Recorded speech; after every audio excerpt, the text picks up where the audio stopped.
Welcome, beautiful Paris Saint Germain family. Following Gonçalo Ramos' injury versus Le Havre, which contacted obviously the back of his ankle, and he was seen obviously walking with his two assistant managers and was later seen leaving the stadium with an orthopedic boot and crutches. And these were the reports that came out straight after that. Breaking, Gonçalo Ramos will be out injured for 3 months after suffering a fractured left ankle. He will undergo surgery on his ankle. Just in, PSG now wants to sign a new striker following Gonçalo Ramos' injury, who could be out injured for more than 3 months after breaking his ankle ligaments. PSG is looking to sign a striker after Gonçalo Ramos' injury. The club has full confidence in Randal Colomani and all the other forwards. So, Gonçalo Ramos is out for 3 months with this injury. But Fabrice Hawkins, for example, here, in one report, he says that PSG want a striker. And then a few hours later, from Mercato, he literally says the complete opposite, and that PSG are confident in their, the forwards that we have at the club. We obviously know that this is fake news. I mean, even throughout this entire summer, from the beginning of summer, from the middle of last season, it was clear that both Colomani and Gonçalo Ramos were not seen as good enough as to be the starting striker. And that's why Paris Saint Germain have been after a lot of players, including Kvicha Kvaratskhelia, Julian Alvarez, and Victor Osimhen, and so on. What that clearly shows is that Paris Saint Germain have always wanted at least 1/2 attackers to be signed at the club. And we only have one, if you want to call the Zidane an attacker. So Paris Saint Germain, even without the Gonçalo Ramos injury, we're looking for attackers. Now that Gonçalo is injured for potentially at least 3 months, we're obviously out to sign attacking players, and that is what I'm going to be answering in this video. What attacker, what striker is it that Paris Saint Germain are going to be signing at the end of this transfer window? First thing I want to talk about is obviously Ademola Lookman, who is obviously the most active file and everything, but from the recent reports that dropped, it's negative news. Atalanta really don't want to sell the Nigerian striker, and if they do, they will ask for a hefty fee now that there's only 9 days left of this transfer window. And once again, I look at you, Luis Campos. This is what happens when you try to do your transfer window at the end of the window. You do not get deals, or you will have to overprice. And obviously, one thing we know about Luis Campos, he's cheap. He's as cheap as they come. So I don't see Paris Saint-Germain overspending. So if not, Atalanta keep the same stance. Even though Lookman has told him he doesn't want to be part of the squad, he wants to leave, he wants to join PSG. This is a big opportunity for him. Atalanta, at the end of the day, do not care. And if they don't get what they want, they would not give us what we want. So Lookman at the moment, a bit on standstill. And that's why we're talking about the other names here. Next one is Luis Openda.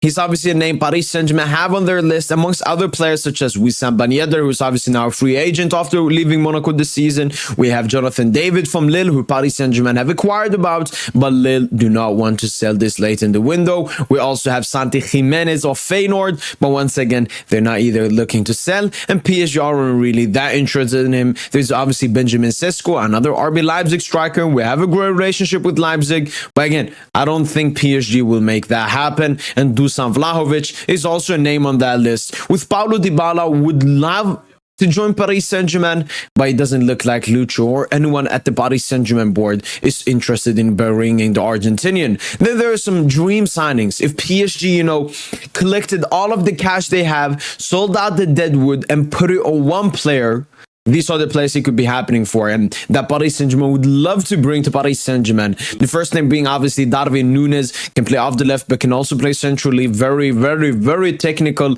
compared to Gonçalo Ramos or Randal Colomani. Obviously not the most clinical and so on, but Lucho rates Núñez very highly. Another one is obviously Alexander Isak at Newcastle. Sadly, does not have a release clause in his contract, so it would cost at least 130 to 150 million. PSG won't do that. Another dream signing has always been Lautaro Martinez, but obviously he recently extended with Inter Milan, so that track is off the cards. Now, there are 2 players left, and I believe one of these, most likely one of them, will 100% be joining Paris Saint-Germain this summer. I can make that clear. One attacker / striker will 100% join Paris Saint-Germain this summer. The first one we obviously have to talk about is Victor Osimhen. The Nigerian striker is doing everything for a move to Paris Saint-Germain. And from a lot of recent reporters, they have mentioned that Victor Osimhen is ready to wait until deadline day to get his dream move to Paris Saint-Germain. And now with the Gonçalo Ramos injury, even though Luis Enrique preferred other options, he would rather obviously have Victor Osimhen than nobody / Victor Osimhen and Randal Colomani, at least until Gonçalo Ramos comes back. So I think Luis Enrique, when Campos comes to him this time about Osimhen, Luchi will be more easy with him, saying, all right, you know what, there's actually a bigger logical reason of us bringing Victor Osimhen to Paris Saint Germain. And obviously the only thing that has stopped Osimhen from being a PSG player is that Napoli are asking for a bit too much. PSG want him in around the 80 to 85 million mark. Napoli want close to his 130 million release clause. So that problem is still there. And with Chelsea picking Joao Felix, it looks like the only club Osimhen can logically go to is Paris Saint Germain. So Napoli will have to understand the situation that they will have to drop the price tag to get Lukaku from Chelsea and to get Osimhen out of the club. And the last one that potentially could be joining is Victor Gyökeres from Sporting Lisbon. If Napoli absolutely do not want to drop their price tag, PSG would probably go to Gyökeres, who has around 100 million release clause. I don't see Sporting Lisbon dropping that with only 9 days left of the transfer window, but maybe if we don't get Osimhen, it would be Gyökeres, who is a bit more preferred than liked by Luis Enrique because of his play style. But I believe Victor Osimhen will be the attacker/striker that will be joining Paris Saint Germain at the end of the season. That's been it from Boy PSG, and as usual, allez Paris.